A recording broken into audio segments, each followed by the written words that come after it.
Today, I want to share with you exactly what keeps me consistent in my Bible study. It's something I do once a month, and I thought, hey, why not bring my YouTube friends along on the turning of the month, going from October to November. I want to show you how I evaluate October, and then how I make my Bible goals for November, and everything else that's involved in that. And if that sounds fun to you, then you are my kind of people. Let's go.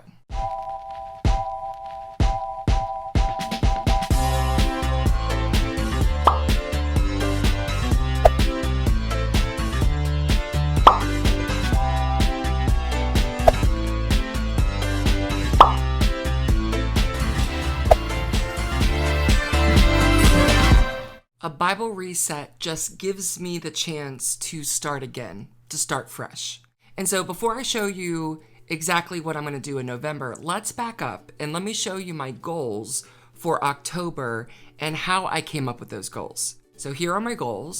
And the first one, it maybe is not what you think it might be, was to decide where to store 2 Corinthians content. Now, let me make some sense of this. In Bible Lab, which is a group that Andy and I, my ministry partner, it's a Bible study type group, it's a learning group together. We're trying to develop it. And right now we're in the book of 2 Corinthians. I have had my 2 Corinthians findings and study all over my iPad. A couple years ago, I switched from paper to 100% digital. But even within those 2 years, I've really not found anything digital that I love. And because of that, because I don't really have a system that I love, it gets scattered everywhere. And then I don't know where to find it. And it's been driving me crazy. And I've been putting it off. You know, one of those things where it just feels like too big of a mountain to climb. So you're like, okay, I'm gonna do that next week. This month, I am putting it down as a goal and I'm getting it done. And the first goal was not to actually do it. It was just to decide what I was going to do. So that was my first Bible goal. Melissa, that has something to do with reading the Bible.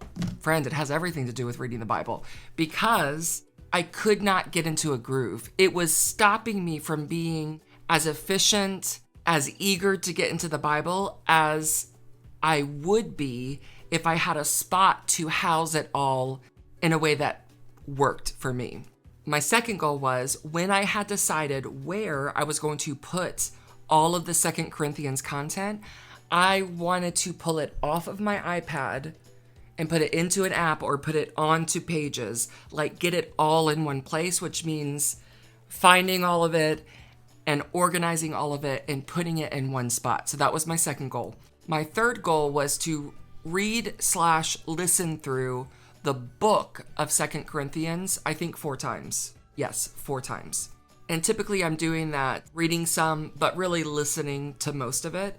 And that's because I wanted to get the rhythm of the whole book. So each week, although I didn't quite make it, each week I wanted to read through the book of 2 Corinthians or listen through the book of 2 Corinthians once, all the way through. How I came to those goals was I asked myself 2 questions.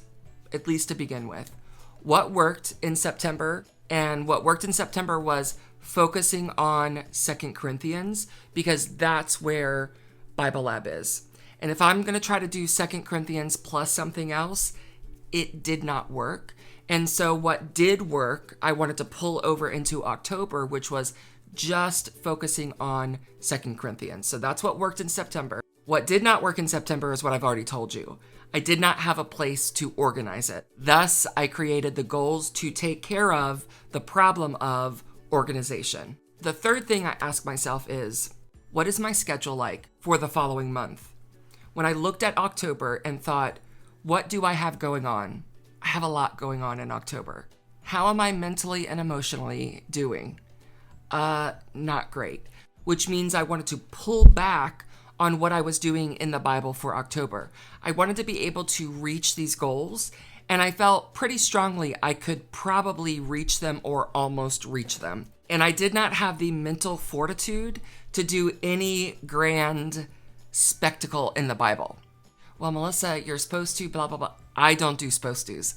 I really don't. This is a long game for me. I want to be a Bible reader for life.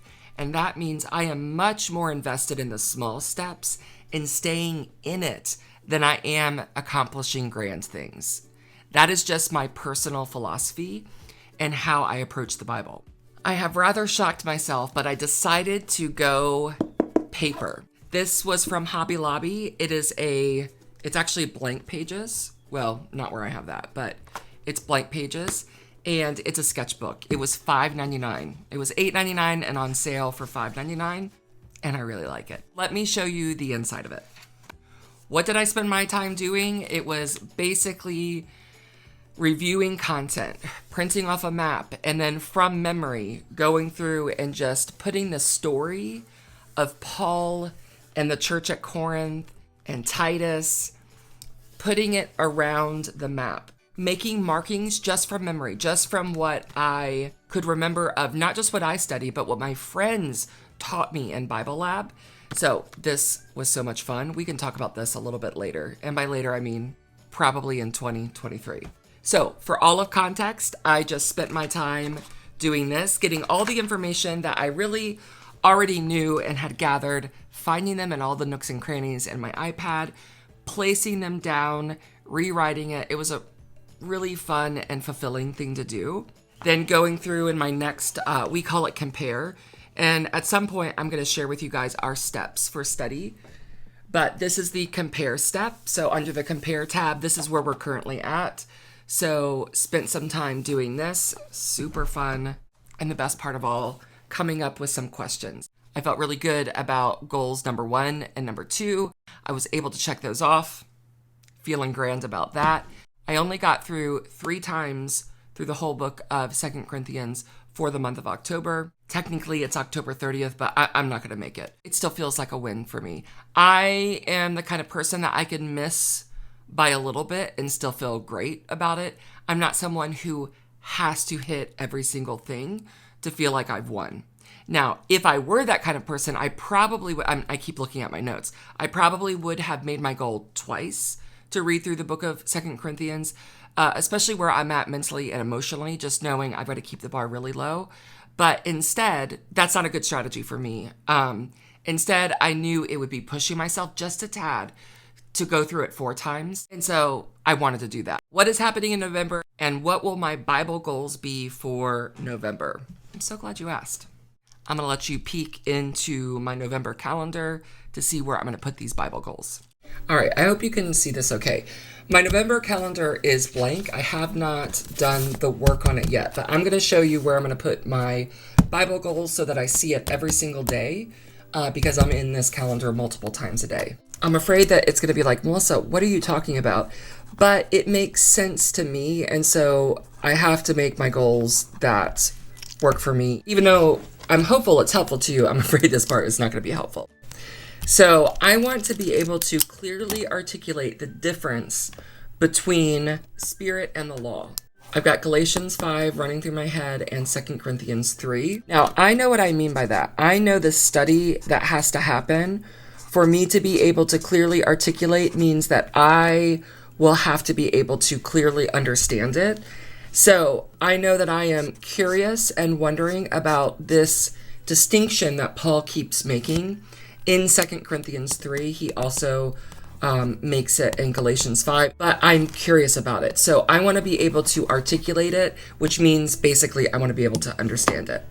It's vague, but it makes sense to me. So this is somewhat similar and they're along the same lines, but I want to be able to clearly articulate between Moses' fading glory that's talked about in 2 Corinthians 3 and also the lasting glory of the Spirit. Moses' fading glory came with the law, and then the lasting glory of the Spirit is up here with like walking in the Spirit, as Galatians 5 would say it.